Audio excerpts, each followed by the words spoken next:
Hello everyone, কেমন আছো? আশা করি সবাই ভালো আছো আর আমি অনেক ভালো আছি। তো তোমরা দেখতে পাচ্ছ যে আমার বোন ময়না ও আমাদের বাসায় কেন এসে গেছে হঠাৎ। তো আমরা যাচ্ছি আজকে শিলচর। আর শিলচর আমাদের এক্সাম ছিল, তো তাই আমরা এক্সামে যাওয়ার জন্য গাড়িতে উঠে গেলাম। তো আগে কি হয়েছে এইসব আমি তোমাদেরকে বলে দিয়ে দেবো। প্রথমে বলে দিই যে শিলচর আমরা কেন যাব। শিলচর যাব আমরা আমাদের ভাগ্য তো অনেকই ভালো যে আমরা দুই বোনের একসাথে একই স্কুলে এক্সাম পড়েছে। তো থার্ড গ্রেডে তো এক্সামটা পড়েছিল, এক্সাম ছিল আজকে। ভিডিওটি আজকে আমি আপলোড করছি, তোমাদের সাথে শেয়ার করছি এটি। আর ভিডিওটি ছিল গত রবিবারের ভিডিও। তো এদিকে ময়নাকে বলেছি যে তুই আমাকে আমার মোবাইল দিয়ে তুই ভিডিওটা করিস। আর তুইও ও তো ব্লগ বানায়, তো ও বলেছে যে ঠিক আছে হবে, আমিও সাথে ভিডিওটি নিয়ে নেব আর তুইও নিয়ে নেবে আর শেয়ার করে দেবে ভিডিওটি।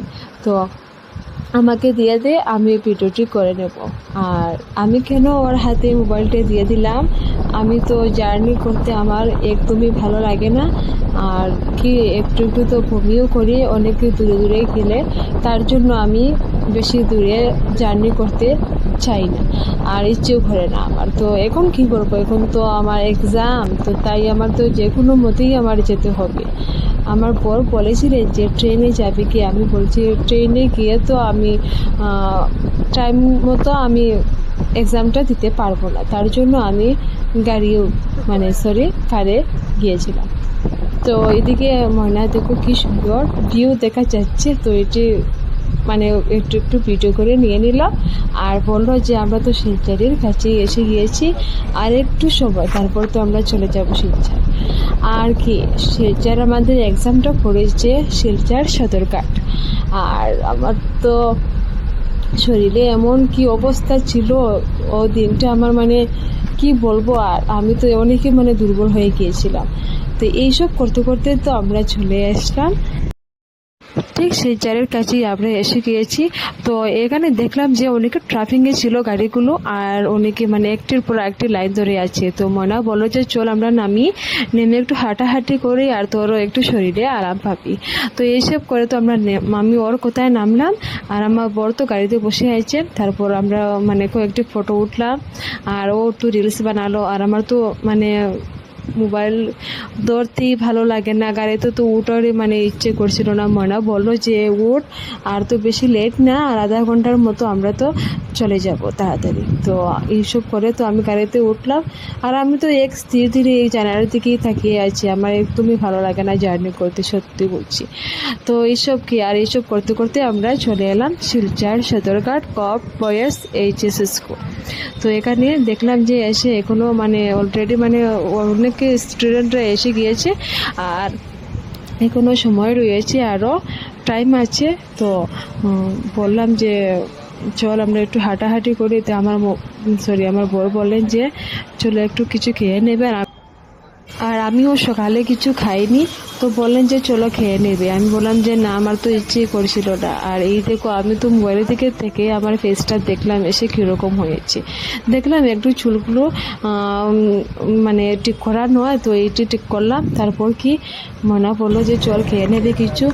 আর এই আমার বড় আমি বরকে বললাম যে আমাকে একটু তো জল দাও, আর কিছু না। তো কী করলেন, আমাদের জন্য অর্ডার দিয়ে দিলেন পুরি সবজি। তো আমি পুরি সবজি খাইনি, তো ওরা খেয়েছে। আমি শুধু এক পিস একটু ছিঁড়ে একটু খেয়েছি, আর বেশি ভালো লাগে না। আমার বাইরের জিনিসগুলো খেতে একদমই ভালো লাগে না, কীরকম ঘিন্না ঘিন্না লাগে, তার জন্য আমি খাইনি। আর এদিকে ময়না খেয়েছে, আমার ননদ, আমার পর ওরা খেয়েছে।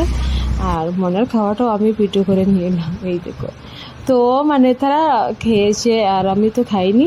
তারপর কি এইসব করতে করতে তো আমরা এক্সামেও বসে যাব। আর কি এক্সামে বসা তো আমরা ভিডিও করতে পারবো না, মোবাইল তো এলাও নেই। তারপর এক্সাম শেষ হয়ে গিয়েছে, আমরা এখন চললাম বাসাতে যাওয়া বাসাতে কি ছুটির বাসাতে যাব। আমাদের একজন চুরদিয়া ছিলেন, এখানে শিলচরে থাকেন। তো ও বলেছিলেন যে তোমরা আমাদের বাসায় নিশ্চয়ই আসো। তো আগে বলেছিলেন যে যাওয়ার জন্য। তো আমার ননদ বর আমার বর আমার ননদকে নিয়ে আগে দিয়ে এসেছে নদীর বাসাতে, আর এদিকে আমরা যাওয়ার জন্য এখন রওনা দিলাম। তো আমি, ময়না, আমার বোন আর আমার বর আর ড্রাইভার, আর ও তো আমার ননদ আগে গিয়েছে, ওদের করে খেয়ে ও ঘুমাচ্ছে। তো তারপর আমরা আস্তে আস্তে চলে যাব বাসাতে। আর কি, ময়না তো গাড়িতে বসে লোকজনকে দেখছে, স্টুডেন্টকে দেখছে, আর ও বসে আছে, একটু ভিডিও করলো। আর ওর তো মানে কি, ও শুকিয়ে গিয়েছে, দেখো সবগুলো কীরকম ঢুকিয়ে গিয়েছে ভিতরে। আর আমি তো এক্সাম দিয়ে এসে ঘুমিয়ে পড়েছি কারের ভিতরে। মনে বললো যে আমার কুলে ঘুমিয়ে পড়, একটু শুয়ে পড়, আর এত জাম, এত ট্রাফিক ছিল, তো যেতে একটু লেট হবে, তুই শোয়ে কাটে। আর দেখো কি শুয়ে ও আমাকে ভিডিও করে নিয়েছে, আমি তো বলতেই পারছিলাম না। তারপর ওইটি শেয়ার করতে গিয়ে আমি দেখলাম যে ও ভিডিও আমাকে করে নিয়েছিল। তো কি তারপর তো কি, এইসব করতে আমরা চলে এলাম চৌধুরীর বাসাতে। এসে আমি ফ্রেশ হয়ে বসলাম, আর চুলদি বলেছিলেন যে নাইটি একটি লাগিয়ে দাও। আমি বললাম যে না, ঠিক আছে, একটু হবে, আবার কে লাগাবে, কে খুলবে, এইসব ভালো লাগে না, একটু পরে তো বাসাতে যেতে হবে। আর থাকার জন্য বলেছিলেন, আমরা থাকিনি। আর তো কি, এদিকে মনে একটু ভিডিও করলো। আর ওর তো কি, আর আমাদের জন্য চুলদি এত কষ্ট করে রান্না বান্না করলেন, আর না খেলেও তো ও অনেকে রাগ করবেন বলেছিলেন। যে আমার তো খাওয়ার একদম ইচ্ছে করছিল না, কি করবো, চুলদি এত কষ্ট করে এত ভালোবাসা দিয়ে আমাদের জন্য রান্না করেছে, আর একটু তো খেতেই হবে, ওরা তো খাবে। আর কিন্তু আমার তো একদম ইচ্ছে করছিল না খাওয়ার।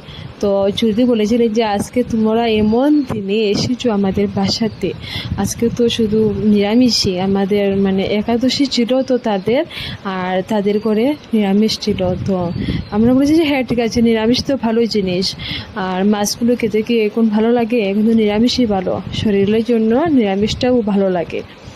আর তো কি, খাওয়ার মধ্যে আইটেম ছিল ডাল, আলু ভাজা, পাঁপড় ভাজা, আর তো কাঁচা লঙ্কার সাথে থাকবেই, লেবু, এইসব তো থাকবে। তারপর কি রামাস দিয়ে চড়চড়ি একটা করেছিলেন শুকনো, আর তো পানির। তো এইসবও যথেষ্ট। তো তারপর কি, আমরা তো মানে খাওয়া দাওয়াটা করার জন্য বসে গেলাম, আর খেয়ে দিয়ে তো রেডি হয়ে গেলাম যাওয়ার জন্য বাসাতে। আর বাসাতে যাওয়ার জন্য তারপর তো আমি চুলগুলো একটু ঠিক করলাম। আর মরা মানে আমাকে কি সবাইকেও বলেছিলেন যে থাকার জন্য, আমরা থাকিনি। তারপর তো চললাম বাসাতে। আর কি, আমার তো একদমই শরীরে ভালো লাগছিল না, কি মানে একদম মানে টায়ার্ড হয়ে গিয়েছি আমি, আর দুর্বল বলতে একদমই দুর্বল, কি বলবো আর। তো কি, তারপর কি, আমরা তো বাসাতে চললাম এখন। টাটা।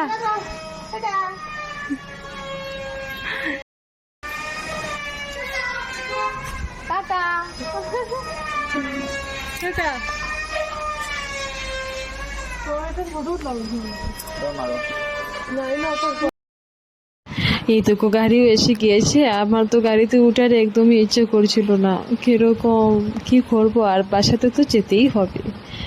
আর কি, শিলচরে কার বাসায় থাকবো আমি, আর থেকেই একদিন যেতেই হবে, তার জন্য কি, আর তো কি, আমি বলেছিলাম যে আর না, আমার মানে কি অবস্থা। তারপর কি উঠলাম তো গাড়িতে, আর যাওয়ার জন্য আমরা রেডি।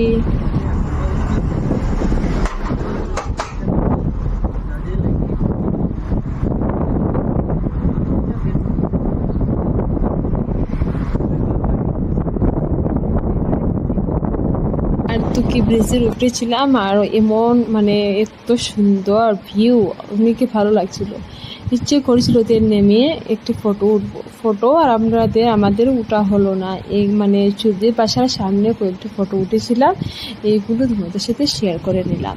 তো আজকের ভিডিও এতটুকু রয়ে গেল, আর তোমরা সবাই বলবে ভিডিওটি কীরকম হয়েছে, আর যদি ভালো লাগে তো লাইক, কমেন্ট, শেয়ার, সাবস্ক্রাইব সব কিছু করে নেবে। আর আমি আরও তাড়াতাড়ি আরও একটি ভিডিও নিয়ে আসবো। আর হ্যাঁ, কে এক্সাম দিয়েছো নিশ্চয়ই কমেন্টে বলবে। আজকের জন্য টাটা গাইস।